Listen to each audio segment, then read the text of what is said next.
Hi everyone, it's Diane. Nice to see you today, and thanks for showing up. Today we're going to talk about communication and leadership, and specifically about getting your message across as a leader. We have so many opportunities to do that, and so many different ways for it to go awry. And I think we can probably all think of examples of times where we've thought we've been very clear about our message and getting it across to somebody or to a group of people, and that we feel that nobody's heard or nobody's paying attention.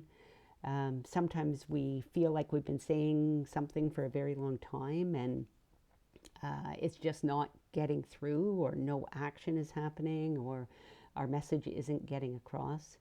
Sometimes we're confused in our own head about what exactly our message is, and so it becomes very difficult to explain it to somebody else. Um, Sometimes that happens with email. You get an email and you're like, I have no clue what this sender is looking for, or how I can help, because it's so vague. Sometimes we send emails like that. Texts, same thing, right? Very difficult sometimes to understand or to relay the message that you're trying to get across. Um, so here's the thing: if you don't know what your message is, it's really unlikely that anybody else will. And I don't know, as leaders, how we can expect people to gather around a common strategy, a common vision, a plan of action, and understand how their work is connected to the greater vision without being clear about our message. You can't assume that people are going to learn through osmosis. You can't assume that people are going to understand what you're thinking. And assumptions are often the death of communication and get in the way of really strong, clear communication. So let's talk about some C words. The first one is clarity, and being crystal clear about what your message is. And I always go back to Simon Sinek's work on this, because I think that the golden circle that starts with why in the middle, why is it that you're trying to get this message across? Why is whatever you're trying to say important? When people understand intention, they are more likely to engage with that intention. And so oftentimes we start with the how and the what, and it's not that the how and what aren't important. They are very important, but it always starts with the why. Uh, Consistency over confusion. So sometimes we keep changing our mind, or the message keeps changing. And that's frustrating. It's frustrating as a receiver of the message, and also frustrating as a giver of the message, because what that says to me is that that's not clear in my own mind if the message keeps changing. The other thing sometimes we do is we say the message once, and then we expect that everybody will have read that email, have been listening, have been in the right place to receive that message, whatever it is. And so I often say that repetition is the key to adult learning. And I think that in terms of messaging, consistent messaging is the key to avoiding confusion. Um, and is your message consistent in every form of communication you use?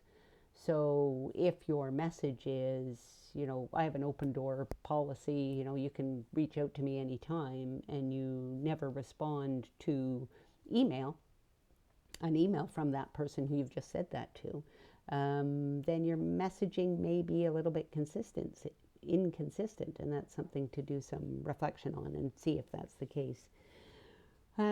Capitalizing on opportunity. I think leaders who are really strong communicators think of every meeting, every gathering, every conversation, every email as an opportunity to express or reinforce a message. And taking time to prepare by writing down some notes, creating an agenda, thinking about what you're going to say before the opportunity presents itself is a really important way to remain on message and to make sure that you are expressing those clearly at every opportunity. Seeking feedback from others in the room, asking people, was I clear? Do you understand what's expected? Um, Are there any questions? Do we all have the same understanding of what we're going to do after this meeting or gathering? That's how you make sure your message is heard, because people then have to repeat it back, and that makes a difference. And following up in writing when appropriate. You know, oftentimes we have a conversation and then we both leave. We think we're on the same page, and as it turns out, you said one thing, the other person heard another thing. You're completely separate on your opinions of what it was that needed to be done. So making sure that you go back and send out an email and reinforce, here are the 3 things that we talked about today. Here's the action that we decided upon. Here's the date that we decided upon for that action. And that's the sort of conclusion of that communication. So again, consistency and repeating the message over and over again is really important. And putting it in writing after a conversation is a really effective tool to do that. Confidence, another C, confidence and executive voice. Preparation always leads to confidence. Practice, preparation, you know, really getting yourself in the zone, if you will. And experience is a great teacher. You know, we learn so much more from the things that didn't go well than we do from the things that do go well. And I think that that's actually how we achieve the kind of confidence we need to be effective communicators. Think about the message, not about yourself. You don't matter right now. Your message does. And so oftentimes when we're speaking to groups of people, we get in our own heads. We're like, oh man, okay, I hope I'm wearing the right thing. I hope, you know, the audience is not judging me. I hope that the people who are, you know, part of this group don't think I'm incompetent, whatever it might be. But really, it's about the message. It's not about you. And sometimes I think if you write down some of those things that you're worried about, that people are thinking about you, it may help you to put those aside and really focus on your message. The best speakers are able to focus on their message. Asking yourself, what's the worst thing that can happen? And channeling your nerves. Everyone gets nervous when they speak to large groups of people. And if you don't get nervous, you're probably not a particularly great speaker. Because you get nervous when something matters to you. And when it matters to you, it's really important that you communicate well. And so channeling those nerves becomes really important. You know, breath, getting comfortable in the room, all of that kind of stuff. I do much more of that on our Speaking with Impact video. So check that out if you want to know a little bit more about public speaking. The next C is about context, and context is so important. It beats assumptions every time. Everyone else may not know as much as you. They may not care as much as you. They may not have thought about the subject or challenge as much as you have. They may not understand the acronyms that you're using. So setting the context becomes really important. Making sure that you level set the knowledge in the room, that you review what's been done and why you're there. You understand and you have a collective understanding of what the task at hand is. All of those things become really important in setting context. Messaging happens in so many ways, and staff are expecting leaders to lead the way, and they're learning through your example. As a role model, both good and bad.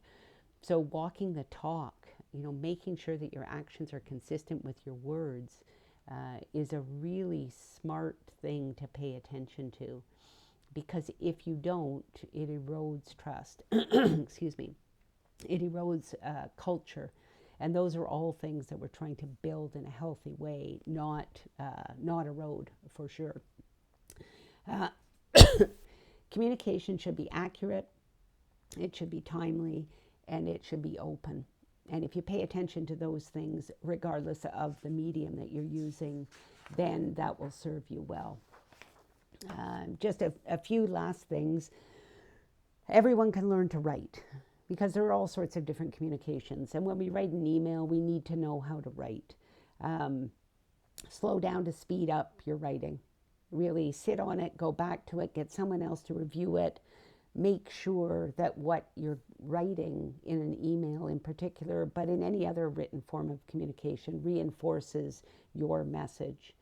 We can get slayed by autocorrect or in all sorts of mediums. So make sure that you're proofreading what it is that you're sending out. Um, an email can be short, it can be long. Sometimes too short is not effective, sometimes too long is not effective. Make sure you're paying attention to responding to email. No response sends just as much of a message as a response does. So again, consistency in messaging, walking the talk, making sure our messaging is consistent with our words. Talk is cheap. Actions